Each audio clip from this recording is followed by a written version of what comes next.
नमस्कार, मैं पंडित जोगेंद्र भारद्वाज, जीव एकता फाउंडेशन व ब्रह्म कीर्ति रक्षक दल की तरफ से नवरात्रि की समस्त देशवासियों को हार्दिक शुभकामनाएं। मीडिया नई सुबह को मैं बहुत बहुत धन्यवाद देता हूं और मेरे साथ जो आज हमीर जी हैं, राज हमीर जी हैं, मैं उनको बहुत बहुत धन्यवाद देता हूं कि सत्य की खबर को निकालने में सबसे अहम मीडिया नई सुबह आज देश में अपना तहलका मचा रही है। शास्त्री जी, मेरा सवाल है, देश में जातिवाद को लेकर जनगणना की बहुत मांग हो रही है, क्या यह सही है देश के लिए? देखिए, जातिवाद की बात लेते हैं राजनीति के क्षेत्र में।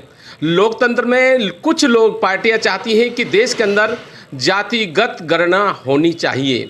ये जनगणना अगर होती है तो इसके लोकतंत्र में घातक भी हो सकते हैं और अच्छे भी परिणाम हो सकते हैं। सबसे पहले हमको ये समझना होगा कि देश के अंदर नहीं, पूरी दुनिया के अंदर ढाई जाति निवास करती है। एक मनुष्य जाति, एक स्त्री जाति और बीच की है नपुंसक जाति, जिसको आप सभी लोग जानते हैं। तो हमको किस आधार पर जातिगत गणना होगी? जब आरक्षण में पूरे देश को बांट दिया है तो जातिगत गणना किस आधार पर होगी? क्या आर्थिक आधार पर होगी? क्या कर्म के आधार पर होगी? अरे कर्म की प्रधानता से जाति का कोई अवलोकन मुश्किल हो पाएगा, लोग नहीं समझ पाएंगे। अगर जातिगत गणना देश के अंदर होती है तो इसके परिणाम लोकतंत्र के घटक के चक्र को किस तरीके से परिवर्तित करते हैं, ये तो आने वाला समय ही बता पाएगा। मेरा दूसरा सवाल है शास्त्री जी, उत्तर प्रदेश में योगी जी का कहना है उत्तर प्रदेश को उत्तम प्रदेश बना देंगे, क्या सोचते हैं आप इस पर? देखिए, उत्तर प्रदेश के माननीय मुख्यमंत्री आदित्यनाथ योगी जी का जो एक साकार है कि पूरे उत्तर प्रदेश को उत्तम प्रदेश बनाना है। उत्तर प्रदेश में ही राम राज्य की लहर स्थापित हो चुकी है।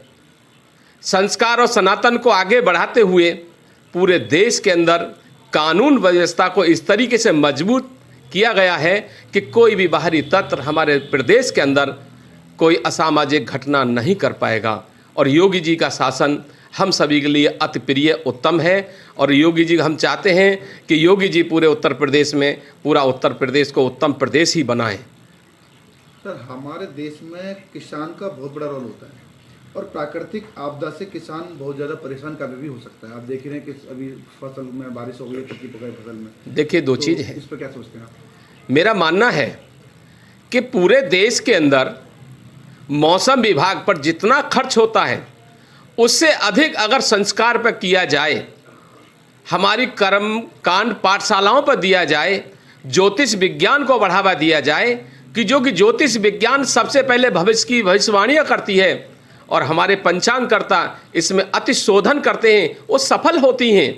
पहले ही बता दिया जाता है हमारे पंचांग में कि फला तिथि फला तारीख में फलाने सन में चंद्र ग्रहण पड़ेगा, सूर्य ग्रहण पड़ेगा।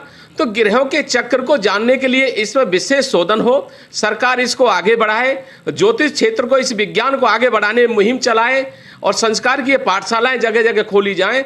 तो मैं चाहता हूं कि देश में सबसे पहले भविष्यवाणी का लाभ हम सब लोग उठा सकते हैं। और आज जो कुचक्र हो रहा है, प्रकृति की जो मार हो रही है, किसान के लिए नहीं, हम सभी के लिए। क्योंकि रोजगार, बेरोजगार की बात करते हैं तो किसान के पीछे सारा देश है। आज किसान आंसुओं से रो रहा है।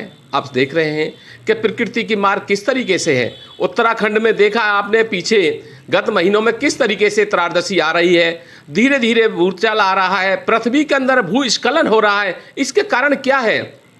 इसका कारण है कि हमारे संस्कार, भावनाएं, पर्यावरण को सुरक्षा होनी चाहिए, पर्यावरण को बढ़ाना चाहिए और भू अपरदन को रोकने के लिए हम सबको मिलकर के कृत संकल्प लेना चाहिए ताकि ऐसी आपदाएं भविष्य में न आए। हमें प्रभु को मानना पड़ेगा, ईश्वर को मानना पड़ेगा, उस परम सत्ता को मानना पड़ेगा और उस सत्ता के अधीन ही हम सब लोग निवास करते हैं। सनातन में सत्ता, धर्म की सत्ता सबसे बड़ी सत्ता बताई जाती है। धन्यवाद हमसे बात करने के लिए। इसी के साथ मैं अपनी वाणी को विराम देता हूँ। जय हिंद, जय भारत।